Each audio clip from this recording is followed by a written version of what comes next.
Alright, so the 2023 NBA season came to an end. Nuggets won the championship. I didn't make a video on it, but congrats to the Nuggets. Congrats to Jokic and all of them. They won a championship. And now we in the offseason. And damn, did this offseason have a hell of a start, bruh. Okay, so I was taking a shower when this happened, bro. I got out, honestly, my Twitter going crazy. So the Suns get Bradley Beal. Bro, I did not want this to happen. I remember, so people have been talking about, oh, where's Beal going to go? Blah, blah, blah. He's going to get traded. He has a player option, or not a player option, no trade clause. All that stuff. And then earlier today came out that the Suns and the Heat were the two, like, biggest contenders to get Beal. Heat, I get that. Why the Suns, though? I wasn't, like, that's not a team I was expecting. But I didn't think nothing of it. You know, a few hours later, took a shower, got out the shower. And now, fucking, the Suns got Bradley Beal.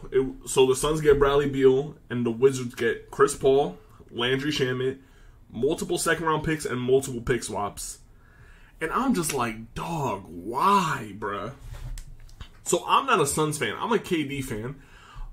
At least the way I'm picturing this team in my head, this is not going to work. This doesn't make sense to me.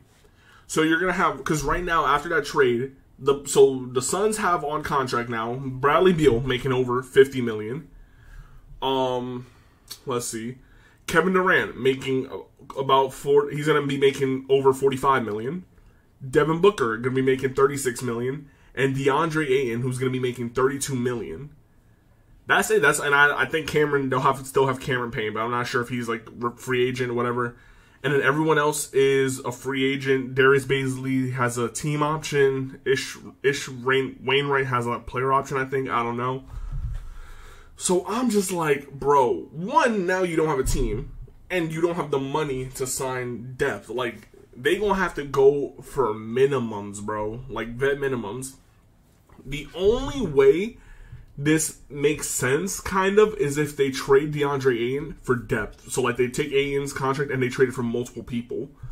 But then I'm like, what team is that taking? Because Ayton's value isn't as high as it was last year. So, his value's lower. He's making $32 million. I'm like, here, so, like, and I'm like, what teams would trade for him? Okay, this is another one. Like, do the Raptors even do this? Like, fucking Ayton for Will Barton, Porter Jr., OG, Delano, Batten, and then the Raptors get Ayton and probably a lot of picks. I don't think they do that either. It's like, this is a bad trade, bro. Oh my god.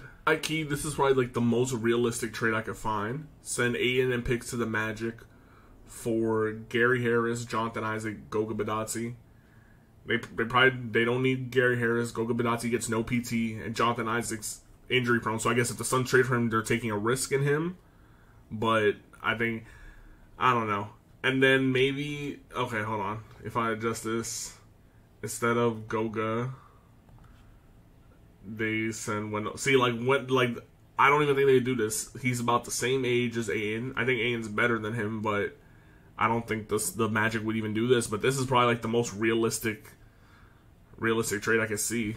And I don't even know if this goes through, because 17, 13, 13, does this even go through?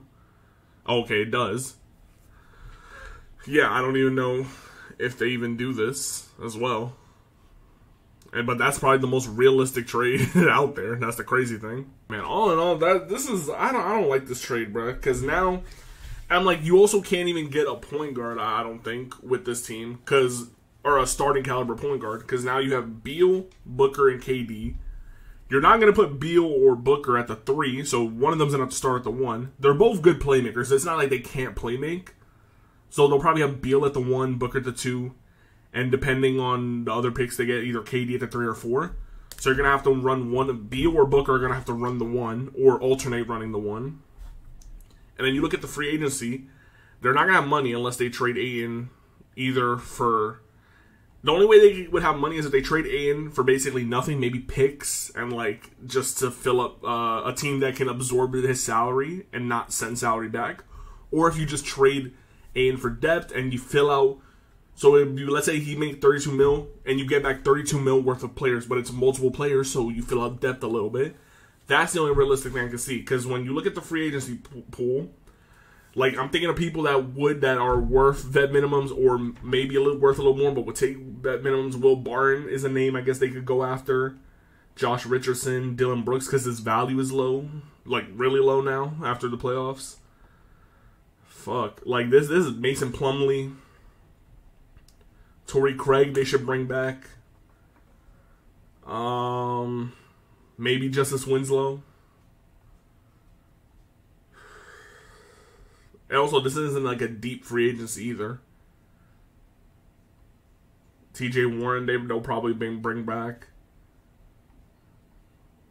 Thomas Bryant, maybe a name to look out for. Nah, I was going to say Danny Green. Nah, they shouldn't bring Danny Green. He's 36. Troy Brown Jr. I don't know if the Lakers are going to bring him back. I doubt they are, actually. Utah Watanabe. There was like something like a few days ago saying that he's a free agent and then like he might go to the Suns to reunite with KD because, you know, they played on the Nets.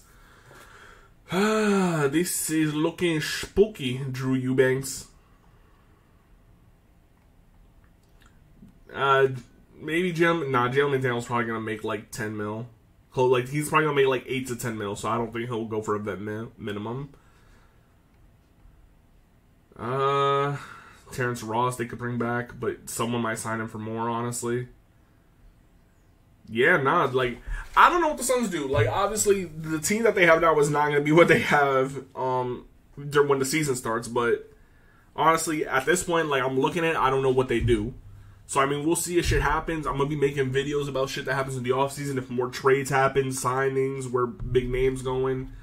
Because, like, who's a free agent? We'll see if Kyrie stays with the fucking Mavs or goes to another team.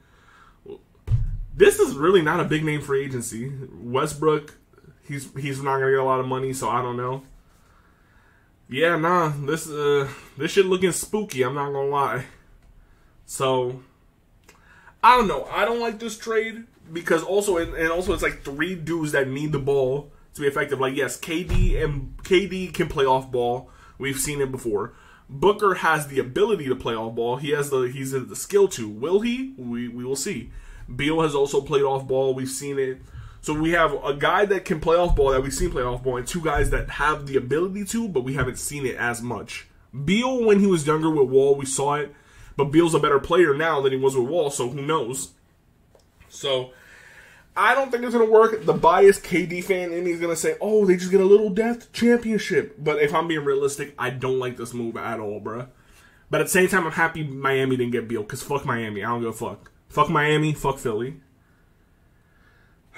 So, we will see what happens. Let me know what y'all think about this trade. I already have my friend who hates KD, calls him a snake, saying it's the snake curse. Like, come on, bruh. We shall see what happens. Let me know what y'all think of this trade and what y'all think the Suns can do this offseason to make the team better.